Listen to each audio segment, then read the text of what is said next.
What are the differences between ores and minerals? What are the differences between minerals and ores? முதல்ல வந்து மினரல்லாம் இயற்கையா பூமியில என்னென்னலாம் கிடைக்குதோ அதெல்லாம் என்னது? மினரல்ஸ்.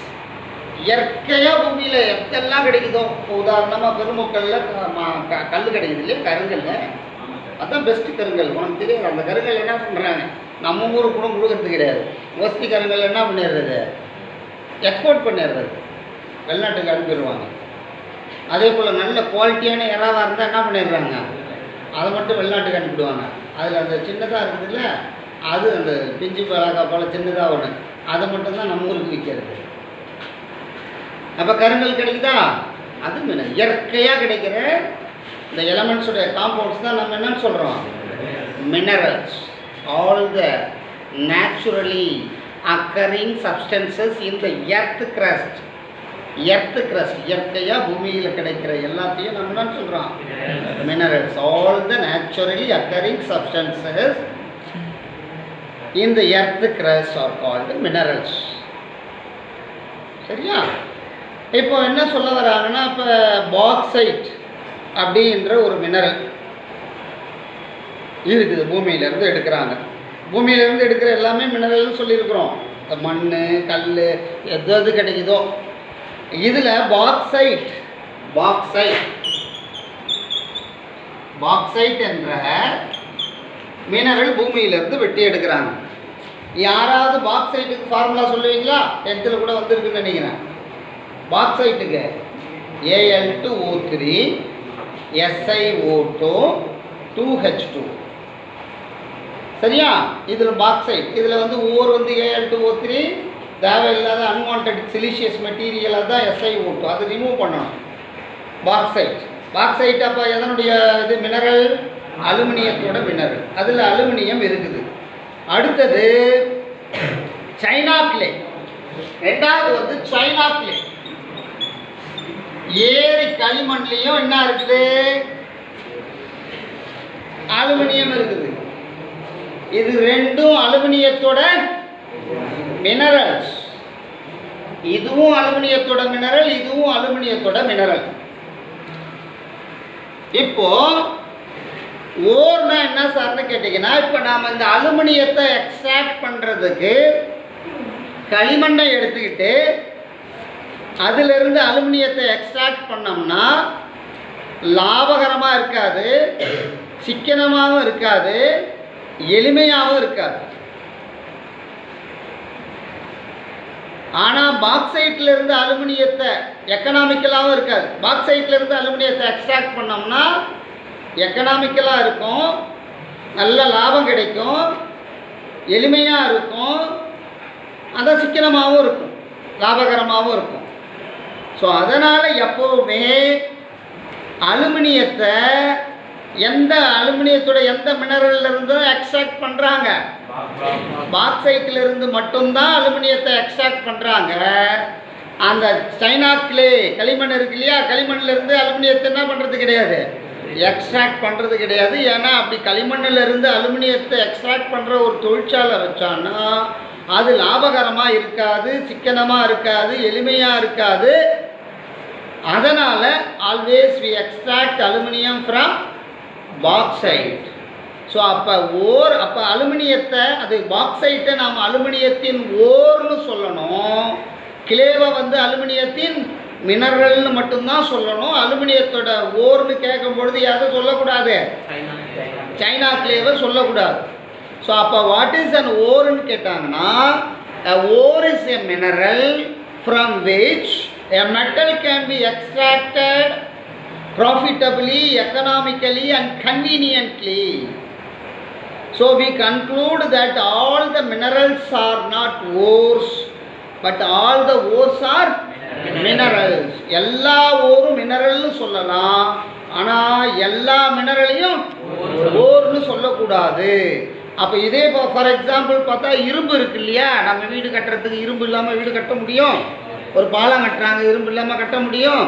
அப்போ இரும்பு வந்து பூமியில் இயற்கையாக 800 மினரல்ஸாக கிடைக்குது. கிட்டத்தட்ட 1000 மினரல்ஸ் இரும்போட மினரல்ஸ் இருக்குது. எல்லா மினரல்ஸ்லேருந்து இரும்பு எக்ஸ்ட்ராக்ட் பண்ணின்னு இருக்க முடியாது. அப்படி பண்ணால் வந்து லாபம் இருக்காது, சிக்கனமாக இருக்காது, கன்வீனியண்ட்டாகவும் இருக்காது. ஆனால் எந்தெந்த மினரல்ஸ்லேருந்து மட்டும்தான் இரும்பு எக்ஸ்ட்ராக்ட் பண்ணுறாங்க? ஹேமடைட் என்ற ஒரு ஓர் இருக்கு இல்லையா, அதிலிருந்து தான் பெரும்பாலும் என்ன பண்ணுறாங்க, இரும்பை வந்து எக்ஸ்ட்ராக்ட் பண்ணுறாங்க. அப்போ அதை தான் நாம் இரும்புடைய ஓர்னு சொல்லணுமே ஒழிய மீதி எல்லாம் இரும்புடைய ஓர்னு நாம் சொல்லக்கூடாது. ஸோ அப்போ நீங்கள் இந்த எக்ஸாம்பிள் எடுத்துக்கிட்டு எழுதலாம் அல்லது அந்த எக்ஸாம்பிள் எடுத்துகிட்டு எழுதலாம். இது ரொம்ப இன்னும் கொஞ்சம் ஷார்ட்டாக இருக்குது. அது 800 types of minerals are available for iron.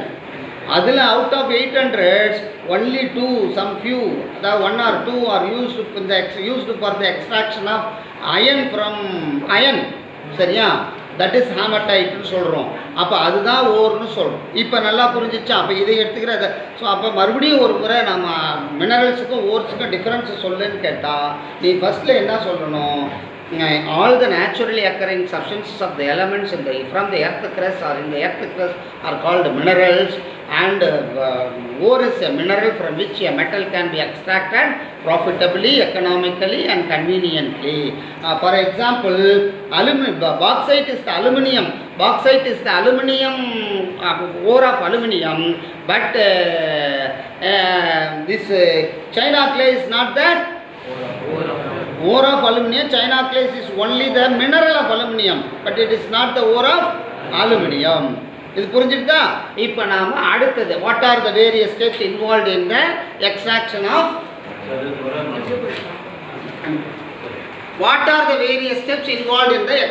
of metals from their ores? இதை பார்ப்போம். இப்போ பூமியிலிருந்து எடுக்கிற அந்த மினரல்ஸில் எந்த மினரலை யூஸ் பண்ணி அந்த மெட்டலை ப்ராஃபிட்டபுளாக, எக்கனாமிக்கலாகவும், கன்வீனியண்ட்டாகவும் பிரிக்கிறோமோ அதை ஓர்ஸ்ன்னு சொல்கிறோம். அப்போ பூமியிலேருந்து எடுத்த ஓர்ஸ்லேருந்து மெட்டல் தானாக வராது. அப்போ என்னென்ன ஸ்டெப்ஸ் இருக்குதுன்னு கேட்டிங்கன்னா மேஜராக 3 ஸ்டெப்ஸ் இருக்குது. 3 main steps are there in the extraction of metals from their ores. முதல்ல ஆக்சுவலாக இதுக்கு முந்தைய இருக்குது. இப்போ பூமியிலேருந்து எடுக்கும்பொழுது பெரிய பெரிய கல்லாக பாறாங்கல் போல் பெருசாக கிடைக்கும். அதை ஃபஸ்ட்டு என்ன பண்ணணும், நொறுக்கிக்கணும். நல்லா என்ன பண்ணணும், பவுடர் பண்ணிக்கணும். பவுடர் பண்ணி க்ரஷ் பண்ணி பவுடர் பண்ணி அரைச்சிக்கணும். அரைச்சிட்டு அடுத்தது தான் என்ன செய்யணும், கான்சன்ட்ரேஷன். ஸோ அப்போ concentration is the first step. Concentration of the ore. Concentration of the ore. இதுதான் first step which is involved in the extraction of metals from their ores. ஒரு ஓரில் இருந்து மெட்டலை எக்ஸ்ட்ராக்ட் பண்ணுறதுல மெயினாக 3 ப்ராசஸ் இருக்குது. சரி, அந்த க்ரஷிங், பவுடரிங் இது வந்து சும்மா சாதாரண கேஷுவல். இது அதை நீ மென்ஷன் பண்ணணும்னு அவசியம் கிடையாது. அப்புறம் அந்த பவுடர் பண்ண ஓரை எடுத்து என்ன பண்ணணும், கான்சன்ட்ரேஷன் பண்ணணும். அந்த கான்சன்ட்ரேஷன் பண்ணும்பொழுது ஒரே ஒரு கான்சன்ட்ரேஷன் டெக்னிக்கு இல்லை. அது எந்த ஓரோ, நேச்சர் ஆஃப் த ஓர், அந்த டைப்ஸ் ஆஃப் ஓரை வச்சுக்கிட்டு அதுக்கு ஏகப்பட்ட கான்சன்ட்ரேஷன் டெக்னிக்ஸ் இருக்குது. அப்போ அந்த ஏதாவது ஒரு suitable force flotation, gravity separation, leaching, chemical leaching, acid leaching, இது போல் ஏதாவது ஒரு மெத்தட், குறிப்பிட்ட சூட்டபிள் மெத்தடை வச்சு கான்சன்ட்ரேட் பண்ணணும். ஸோ அப்போ concentration is the first step involve in the extraction of metal from ores. அப்புறம் அந்த கான்சன்ட்ரேட்டட் ஓர்லேருந்து extraction of crude metal. Extraction of crude metal from concentrated ore. Concentrated ஓரிலிருந்து பண்படா உலோகத்தை பெறுதல் தான் second step from concentrated ore. This is the second step. And of course நாம் ஏற்கனவே படிச்சிருக்கிறோம், இது வந்து ஆக்சிடைஸ்டு ஸ்டேட்டில் இருக்குது இல்லையா. அதாவது என்னது, ஓர் வந்து ஆக்சிடைஸ் ஸ்டேட்டில் இருக்குது. அதை வந்து ரிடக்ஷன் பண்ணி தான் நம்ம என்ன செய்யணும், மெட்டலை எடுக்கணும். ஸோ அப்போ இந்த ஸ்டெப் இன்வால்வ்ஸ் த ரிடக்ஷன் ப்ராசஸ். ரிடக்ஷன், அதனால தான் நம்ம ரிடக்ஷன் பண்ணுறோம். ரெடியூசிங் ஏஜென்ட் கார்பன் மோனாக்சைடு இது போல் ரெடியூசிங் ஏஜென்ட்டை போட்டு, சூட்டபிள் ரெடியூசிங் ஏஜென்ட்டை போட்டு அந்த மெட்டல் ஆக்சைடை மெட்டலாக மாற்றுறோம். சரியா? மெட்டல் அந்த ஆக்சைடு அந்த கேட்டையானாக இருந்த மெட்டலை வந்து ரெடியூஸ் பண்ணி மெட்டலாக மாற்றுறோம். ஸோ அப்போ second step is the extraction of crude metal from the concentrated ore. அப்புறம் அடுத்ததாக 3வது ஸ்டெப் வந்து அந்த மெட்டல் கூட ரொம்ப பியூர் ஸ்டேட்டில் இருக்குது இல்லை, அதை தான் நம்ம refining. refining of crude metal is the third step involved in the extraction of metal from their ores. ஒரு தாதுவிலிருந்து ஒரு உலோகத்தை பிரித்தெடுப்பதில் மேஜரா 3 படிகள் இருக்கிறது. அந்த 3 படிகள் என்னென்னு கேட்டீங்கன்னா, அந்த தாதுவை அடர்ப்பித்தல். பூமியிலிருந்து எடுக்கப்பட்ட தாதுவை என்ன செய்யறது? அடர்ப்பித்தல். அடுத்தது அடர்ப்பித்த தாதுவிலிருந்து பண்படா உலோகத்தை பிரித்தெடுத்தல். அப்புறம் அந்த பண்படா உலோகத்தை என்ன செய்யணும்? அடுத்தது தூய்மையாக்கல், அதாவது refining of crude metal. So these are the various steps involved in the extraction of metals from their ores. ஒன்றும் இல்லை, 1 2 3 சயின்ஸ் சப்ஜெக்ட் இல்லையா இது? அது கெமிஸ்ட்ரி. இப்படி பாயிண்டாக போட்டு எழுதணும். புரிஞ்சுதா? சரி, ரைட். இப்போ நாம் தேர்டு கொஸ்டினுக்கு போவோம்.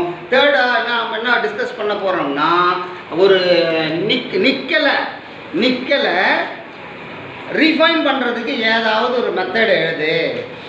நிக்கலை எந்த மெத்தடில் வழக்கமாக குரூடு நிக்கலை எந்த மெத்தடில் ரீஃபைன் பண்ணுறாங்க? இப்போ இதை தான் நாம் என்ன செய்ய போகிறோம்? படிக்க போகிறோம். இப்போ குரூடு மெட்டலை குரூடு நிக்கல், குறிப்பாக குரூடு நிக்கலை ரிஃபைன் பண்ணுறதுக்கு மோன்ஸ் ப்ராசஸ்னு ஒரு ஸ்பெஷல் ப்ராசஸ் அதுக்காகவே கண்டுபிடிச்சிருக்கிறாங்க. மோன்ஸ் ப்ராசஸ். இந்த மோன்ஸ் ப்ராசஸ்ன்றது என்னன்னு கேட்டிங்கன்னா, மோன்ஸ் ப்ராசஸ்ன்றது இப்போ ஒரு க்ரூடு நிக்கல் எடுத்து கார்பன் மோனாக்சைடு கூட சேர்க்கும் பொழுது நிக்கல் மட்டும் கார்பன் மோனாக்சைடு ரியாக்ட் பண்ணி வாலட்டைல் நிக்கல் டெட்ரா கார்பனலை தரும். அந்த நிக்கல் கூட இருக்கிற மற்ற இம்ப்யூரிட்டிஸ் வந்து கார்பன் மோனாக்சைடு கூட என்ன செய்யாது? ரியாக்ட் பண்ணாது.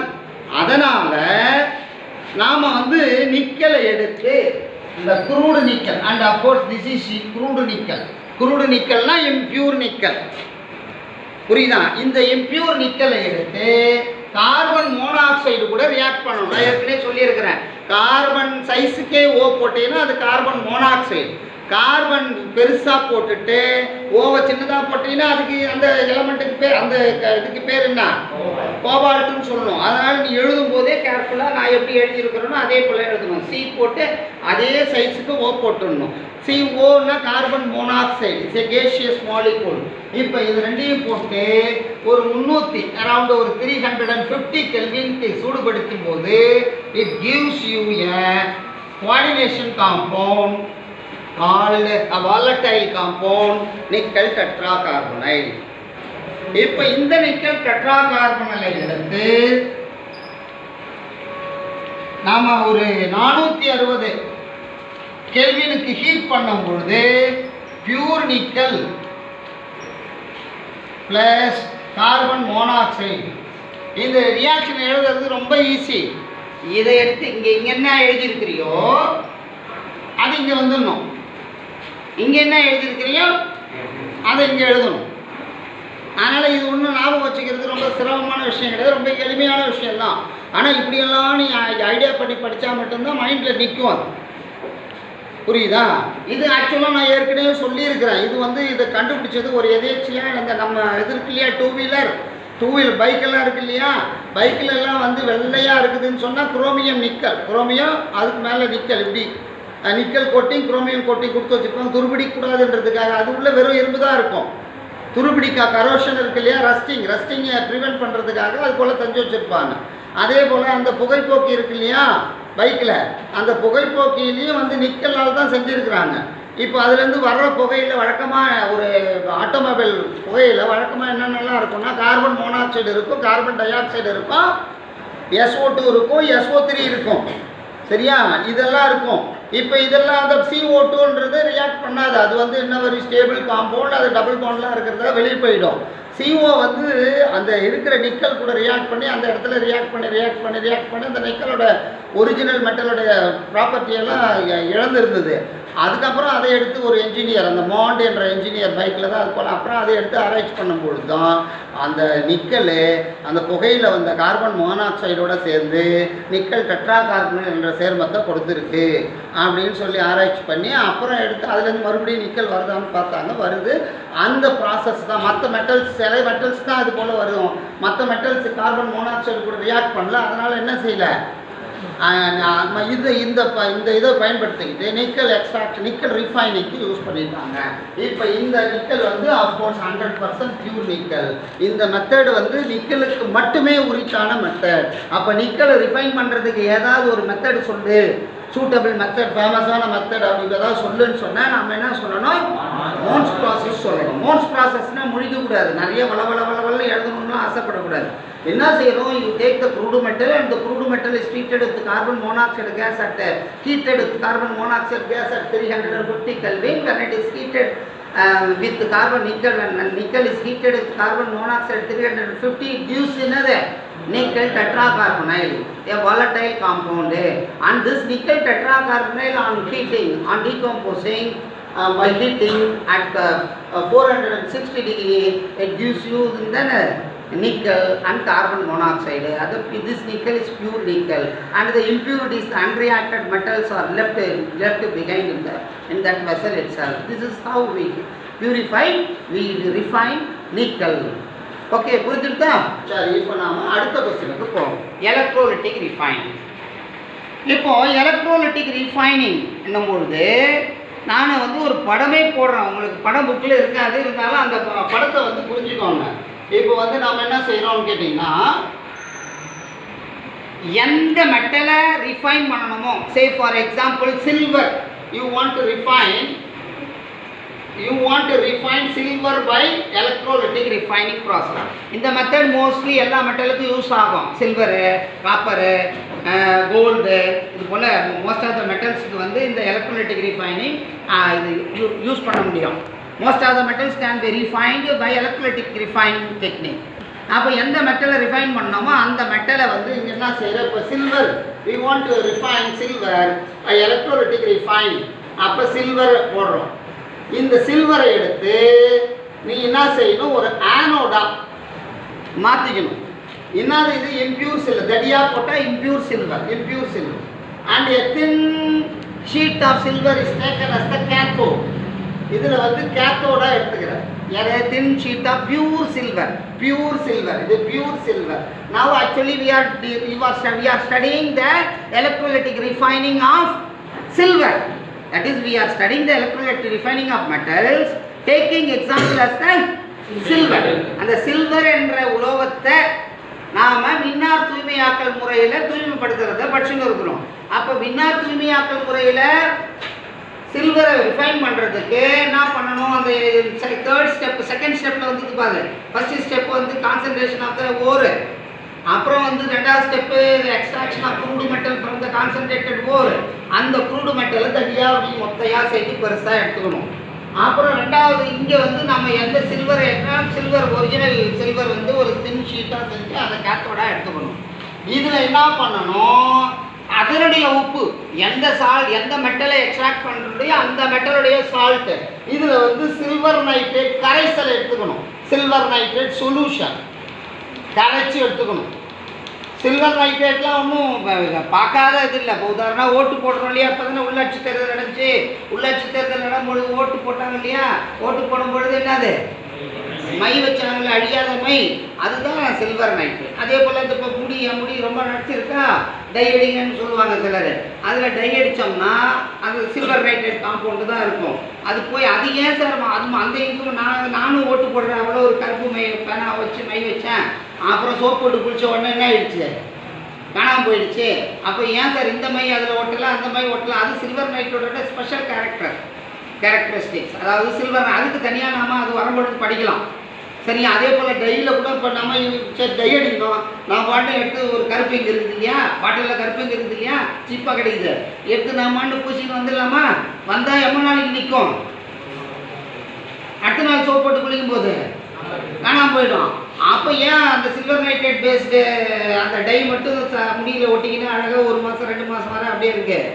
அப்போ அதனுடைய கேரக்டரிஸ்டிக்ஸ், அதனால தான் அதை ஸ்பெஷலாக கொஞ்சம் சேர்க்குறாங்க. சரி, இப்போ அதன்பட்ட silver nitrate solution plus dilute nitric acid, acidified silver nitrate solution. இப்போது என்ன செய்யணும்னா, இப்போ சுவிட்ச் அந்த கரண்ட்டுக்கு சர்க்யூட் கனெக்ஷன் கொடுத்து என்ன பண்ணணும்? அந்த கரண்ட்டை ஆன் பண்ணும் பொழுது இந்த ஆனோடு வந்து என்ன ஆகுது? அப்படியே மொல்ல கரைஞ்சி, ஏன்னா அது இம்ப்யூராக இருக்கு இல்லையா?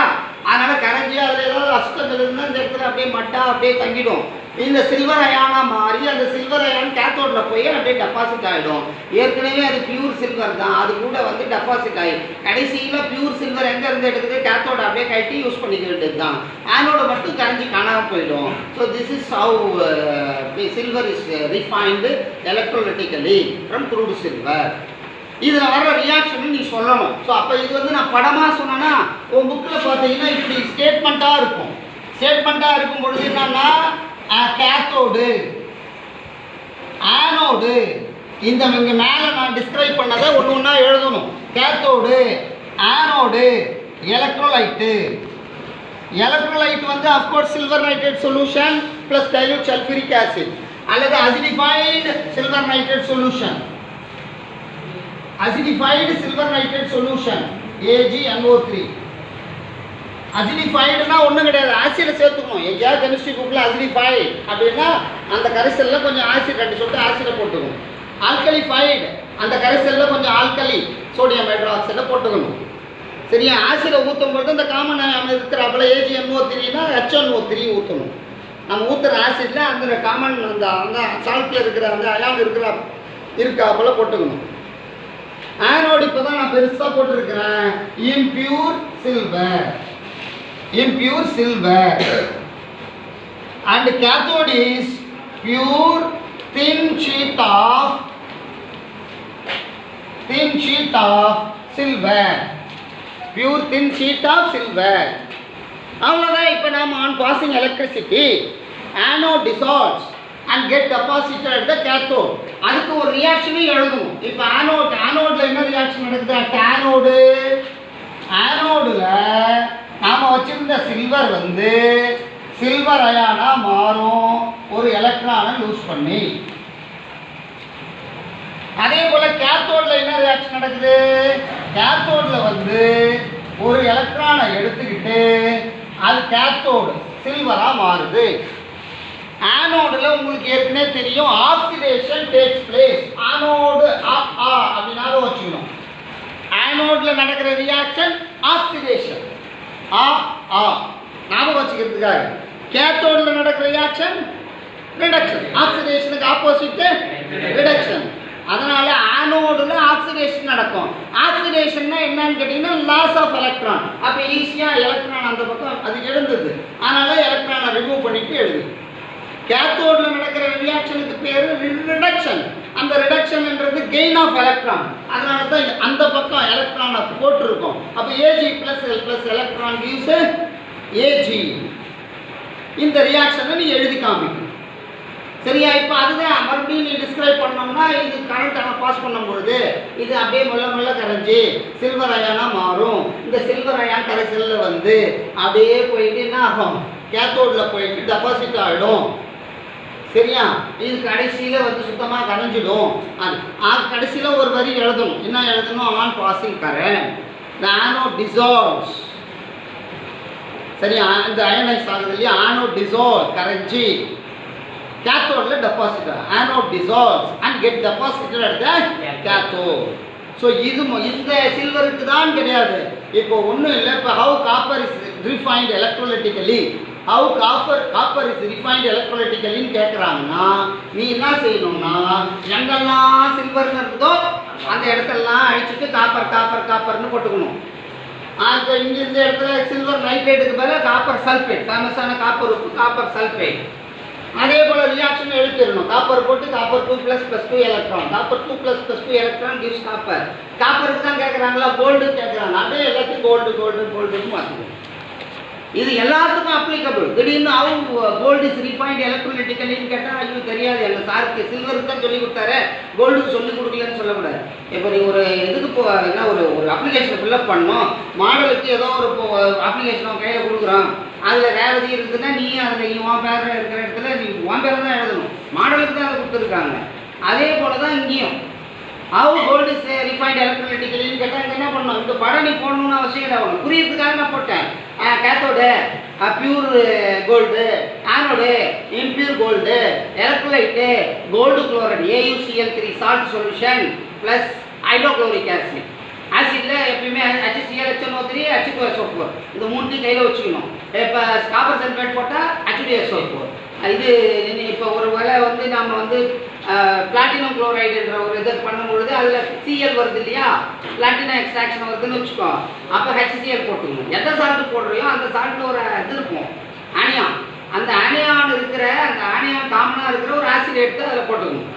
புரிஞ்சுதா? இப்போ இது போல் மாற்றி மாற்றி எழுதிடலாமா? இப்போ திடீர்னு கோல்டு கேட்குறாங்கன்னா என்ன சொல்லணும்? Pure gold sheet, anode cathode, anode impure gold rod and electrolyte auric chloride AuCl 3 + HCl. அப்புறம் கடைசியாக on passing current anode dissolves and get deposited at the cathode அப்படின்னு சொல்லணும். அப்போ காப்பர் கேட்டாலும் சொல்லணும், ஆஃப்கோர்ஸ் இது கோல்டு கேட்டாலும் சொல்லணும், குரோமியம் கேட்குறாங்கனாலும் சொல்லணும். எந்த மெட்டலை எடுத்து கேட்டாலும் அதுக்கு ஏற்றாப்புல மாற்றி எடுத்து சொல்லலாம். கரண்ட் வந்து நம்ம ஊரில் வந்து ரொம்ப சீப், அதனால் இந்த மெத்தட் வந்து the best method for refining of metals. Refining of crude மெட்டலில் ரிஃபைன் பண்ணி பியூர் மெட்டல் தயாரிக்கிறதுக்கு இது வந்து ரொம்ப ரொம்ப ரொம்ப ரொம்ப பெஸ்ட் மெத்தட். அது ஏன்னா நம்ம ஊரில் எலக்ட்ரிசிட்டின்றது அவ்வளோ காஸ்ட்லியெல்லாம் கிடையாது. அதனால் இதுக்கு ஈஸியாக இண்டஸ்ட்ரியில் என்ன பண்ணுறாங்க, இந்த மெத்தடை யூஸ் பண்ணி ரிஃபைன் பண்ணிக்கிறாங்க. சரி, இப்போ அடுத்ததாக நாம் கிராவிட்டி செப்பரேஷனுக்கு போகிறோம். முதல் வேலையாக கிராவிட்டி செப்பரேஷனில் எந்த ஓர்ஸ் தான் கான்சன்ட்ரேட் பண்ணுறாங்க அப்படின்னு கேட்டால் only oxide ores can be concentrated by gravity separation. Gravity separation என்றது ஆக்சைடு தாதுக்களுக்கு மட்டுமே பொருந்தும் ஒரு முறை. சரியா? அப்போ ஆக்சைடு ஓர்ஸ். இப்போ ஆக்சைடு ஓர்ஸ்னா நீ ஒரு ரெண்டு மூணு எக்ஸாம்பிள் சொல்லணும். சரியா? இப்போ குரோமைட்டு, டின்ஸ்டோனு, ஹேமடைட்டு, இது போல் ஒன்றும் இல்லை. ஆக்சைடு ஓர்னா முடிக்காத. அந்த ஃபார்முலாவில் ஆக்சைடு இருந்துச்சுன்னு வச்சுக்கோ, ஆக்சிஜன் இருந்துச்சுன்னு வச்சுக்கோ, அதை நம்ம என்னன்னு சொல்கிறோம்? ஆக்சைடு ஓர். ஆக்சிஜன் இருந்தால் ஆக்சைடு ஓர். அந்த மெட்டல் கூட சல்ஃபர் ஒட்டிக்கிட்டு காம்பவுண்டாக இருந்துச்சுன்னா அது சல்ஃபைடு ஓர். ஹேலைடு ஓர்னு கூட இருக்குது, கார்பனேட் ஓர், இப்படி ஓர்ஸ்லேயே டைப்ஸ் இருக்குது. அப்போ திஸ் மெத்தட், திஸ் கிராவிட்டி செப்பரேஷன்னா மொழிக்காத, இது வெறும் கழுவுதல், ஓடும் நீரில் கழுவுதல்னு தமிழில் சொல்லுவாங்க. நம்ம அம்மா அரிசி கழுவுறாங்க பாரு, அதுதான் இந்த மெத்தட். அதுவும் இதுவும் எக்ஸாக்டாக சேம். அரிசியில் கல் இருக்குது, கல் வெயிட் ஆகுது, அரிசி லேசாக இருக்குது. நான் வெயிட்டுக்கு ஆப்போசிட் சொல்கிறேன், தின்னாகுதுன்றான் ஒருத்தன். அரிசி வந்து லேசாக இருக்குது, கனம் இல்லாமல் இருக்குது. கல் வந்து என்னது? கனமாக இருக்குது. அந்த ஸ்பெசிஃபிக் கிராவிட்டின்றோம் இல்லையா, அந்த இதை வச்சுக்கிட்டு தான் பிரிக்கிறாங்க. அதே அரிசி கழுவுற டெக்னிக் தான் இங்கே நாம் கெமிஸ்ட்ரியில் கிராவிட்டி செப்பரேஷன் போட்டு சொல்கிறோம். கிராவிட்டி செப்பரேஷன் ஆக்சைடு ஓர் வந்து ரொம்ப கனமாக இருக்கும், ரொம்ப ஹெவியாக இருக்கும். அதனால தான் சொல்கிறோம், this method is used for the concentration of heavier ore such as oxide. Oxide போன்ற கனமான தாதுக்களை அடர்ப்பிப்பதற்காக பயன்படுத்துகிற முறை தான் என்னது? Gravity separation. கிராவிட்டி செப்பரேஷனுக்கு தமிழில் கழுவுதல், ஓடும் நீரில் கழுவுதல். அரிசி கழுவுறது அப்படியே கண் முன்னால் கொண்டு வந்தீங்கன்னா, அரிசி கழுவுறாங்க இல்லையா, சோறாகிறதுக்கு முந்தி ப்ரிலிமினரி ஒர்க்கு கான்சன்ட்ரேஷன், அதான் கான்சன்ட்ரேஷன். தேவையில்லாத அரிசி, கல், மண், மணல், முடி, அந்த வண்டு கிண்டு எல்லாத்தையும் நீக்கிட்டு அதுக்கப்புறம் என்ன பண்ணோம்? அன்போடு கலந்து அந்த அரிசியை என்ன பண்ணோம்? உலையில் போட்டு உனக்கு என்னது பாசமாக சோறாக்கி அந்த அன்பை ஊட்டுறாங்க. சரியா? பாவமாக செய்கிறது கிடையாது. அதே தான் நாம் இங்கே செய்கிறோம். அப்போ கான்சன்ட்ரேஷன் தான் புரிஞ்சிடுச்சு. அப்போ கான்சன்ட்ரேஷன்னா இது ஆக்சைடு தாதுவுக்கு மட்டும்தான். ஏன் ஆக்சைடு தாதுக்கு சல்ஃபைடு தாதுக்கு பொருந்தாதா? சல்ஃபைடு தாதுக்கு சத்தியமாக பொருந்தாது. ஏன் சார்னா அது லேசான தாது, இது தண்ணியில் கொட்டணும், தண்ணியில் அது உங்கள் ஓடுற நிறைய டன்னு கணக்கில் நம்ம இந்த மெத்தடை செய்வோம். நம்ம வீட்டில் சும்மா கால்படி அரைப்படி அரிசியை போட்டு தான் சின்ன பாத்திரத்தில் போட்டு செய்கிறோம். ஆனால் இங்கே வந்து என்னது, நிறைய டன்னு கணக்கில் செய்கிறதால தண்ணியை ஓட விடுவாங்க. தண்ணி ஓடின்னு இருக்கிற தண்ணியில் நல்ல பூமியிலேருந்து எடுத்து அந்த தாதுவை நல்லா அரைச்சி பொடி பண்ணி என்ன பண்ணணும்? கொட்டும் பொழுது ஓர் கனமாக இருக்கும். அது போட்ட இடத்துலே அடியில் போய் தங்கிடும். உங்கள் வீட்டில் கல் தங்குறாப்புல அந்த ஓர் அடியில் போய் தங்கிடும். அந்த தண்ணியில் லேசாக இருக்கிற இம்ப்யூரிட்டிஸ், மற்ற இம்ப்யூரிட்டிஸ், அந்த கேங் இருக்கு இல்லையா, கேங்குன்னு நம்ம ஏற்கனவே சொல்லியிருக்கோம். Unwanted rocky, sandy and non metallic impurities associated with the ore ஏற்கனவே படிச்சிருக்கிறோம். தாதுவோடு நமக்கு தேவை ஓர் மட்டும்தான் வேணும். இன்னும் சொல்ல போனால் நமக்கு அந்த சில்வர் மட்டும்தான் வேணும். சில்வர் வேணும்னு சொன்னால் சில்வர் கூட தேவையில்லாதெல்லாம் இருக்குது. என்னென்ன இருக்குது? அந்த சல்ஃபைடு இருக்குது, அப்புறம் அது கூட கல் இருக்குது, அது கூட மணல் இருக்குது, சிலிஷியஸ் மெட்டீரியல் இருக்குது, ராக்கி மெட்டீரியல் இருக்குது. இதெல்லாம் தேவையில்லை. அந்த மூணுத்தையும் சேர்த்து தான் கேங்குன்னு சொல்கிறாங்க. அந்த கேங்கை வெளியே தள்ளுறதுக்கு தான் பேர் என்னது? கான்சன்ட்ரேஷன். Gangue removal. கேங்குன்னா unwanted rocky material, sandy material and non metallic impurities, அதை தூக்கி வெளியே போடணும். ஸோ அப்போ ஆக்சைடு தாதுக்கு தான் இது பொறுத்துதா? அப்போ அந்த தாதுவை எடுக்கிறோமா? அந்த ஆக்சைடு தாதுக்கு எக்ஸாம்பிள் சொன்னால் டின்ஸ்டோனு, ஹேமடைட்டு, குரோமைட்டு, அந்த அட்டவணை 11th கூட அட்டவணை இதுலேயும் இருக்கும். அந்த ஃபஸ்ட் எடுத்தோடனே அதில் என்னென்ன அந்த மெட்டல் கூட ஓ வந்துச்சுன்னா அது ஆக்சைடுக்கு. அதை எடுக்கிறோமா? நல்லா பொடி பண்ணுறோமா? நல்லா பொடி பண்ணி பவுடர் ஆக்கிட்டு என்ன பண்ணணும்? அரைச்சி பொடி பண்ணி பவுடர் ஆக்கிட்டு அதை ஓடுற தண்ணியில் கொட்டுறோமா? அந்த ஓடுற தண்ணியில் கொட்டும் பொழுது என்ன ஆகுது? உண்மையான தூய்மையான 100% தூய்மையான தாது மட்டும், நமக்கு வேண்டிய தாது மட்டும் என்ன பண்ணோம்? அதே இடத்துல அடியில் போய் தங்கிடும். நமது லேசாக தேவையில்லாத லேசான மண், கல், இது போல் இந்த தாதுவை பார்க்கும்போது அதெல்லாம் லேஸ் தான். அந்த நான் மெட்டாலிக் இம்ப்யூரிட்டிஸ் எல்லாம் என்ன ஆகிடும்? ஓடுற தண்ணியில் என்ன ஆகிடும்? ஆக்சுவலாக போய் அரிசி கழுவும் போது ஏதாவது உமி இருந்ததுன்னு வச்சுக்கிட்டா, நெல் உமி இருந்தால் என்ன எங்கடா இருக்கும்? மேலே இருக்கும். உங்கள் வீட்டில் இருக்க அரிசி கழுவுறதுல வண்டு இருக்குது, என்ன இருக்கும்? செத்து போன வண்டெல்லாம் கிடக்கும் இல்லையா? என்ன இருக்கும்? மேலே வந்துடும். ஏதாவது தூசி, ஏதாவது முடி, எதெல்லாம் என்ன பண்ணும்? மேலே தங்குது. அதனால தான் அதை ஒரு தடவை ஊற்றுறாங்க. புரியுதா? அதுக்கப்புறம் இப்போ அரிசிக்குள்ளே கல், அரிசி 2 மட்டும்தான் இருக்குது. கல் ஹெவியாக இருக்குது. அதனால் அங்கேயே அடியில் இப்படி ஓடுற தண்ணி ஓட வைக்க முடியல. அதனால் இப்படி ஒரு ஆட்டை மாற்றி ஆட்டுறாங்க இல்லையா? அப்போ கனமான கல் அடியில் போய் தங்கிடும், லேசான அரிசியை மேலே தங்கிடும். இதை தனியாக எடுத்துகிட்டு கல்லை தூக்கி கீழே போட்டுடுறாங்க. அதே போல் தான் இங்கே தாது ஓர் வந்து கனமாக இருக்கும், அது அடியில் போய் தங்கிடுது. அந்த லேசான கேங் மெட்டீரியல்ஸ் இருக்கு இல்லையா? அந்த siliceous material, rocky and non metallic impurities இருக்கு இல்லையா? அது வந்து என்ன ஆகிடும்? தண்ணியில் அடிச்சுட்டு போயிடும். ஸோ அப்போ நமக்கு பியூர் ஓர் கிடச்சிட்டு இதை எடுத்து அடுத்த செகண்ட் ஸ்டெப்புக்கு போகும். புரிஞ்சுதா? ஸோ அப்போ இதை டிஸ்கிரைப் பண்ணணும். இது ஆக்சைடு தாதுக்கு மட்டும்தான் இது பொருந்தும். நல்லா பொடி செஞ்சு நல்லா பவுடர் பண்ண தாதுவை நல்லா ஓடுற தண்ணியில் என்ன பண்ணணும்? கொட்டணும். இது மாதிரி கொட்டும் பொழுது நல்ல கனமான ஆக்சைடு தாதுக்கள், தூய்மையான தாதுக்கள் மட்டும் என்ன ஆகிடும்? அடியில் போய் தங்கிடும். அந்த இன்னும் இந்த இம்ப்யூரிட்டிஸ் கேங்கெல்லாம் என்ன செஞ்சுருக்க? அடிச்சு தண்ணியில் அடிச்சுட்டு போயிடும். ஸோ நமக்கு நிறுத்திட்டோம்னா என்ன? அந்த இடத்துல இருக்கிற அந்த ஓர்ஸை மட்டும் தண்ணி ஓட்டுட்டு அந்த இடத்துல இருக்கிற ஓர்ஸை மட்டும் எடுத்து மறுபடியும் ட்ரை பண்ணி அடுத்த ப்ராசஸுக்கு செஞ்சுக்கணும். இதுதான் கிராவிட்டி செப்பரேஷன். இது புரிஞ்சுதா?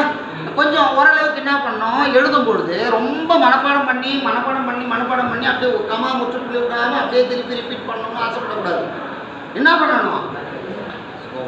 இந்த கான்செப்டை புரிஞ்சுக்கிங்க, ஓனாக எழுதுறதுக்கு ட்ரை பண்ணணும். சரியா?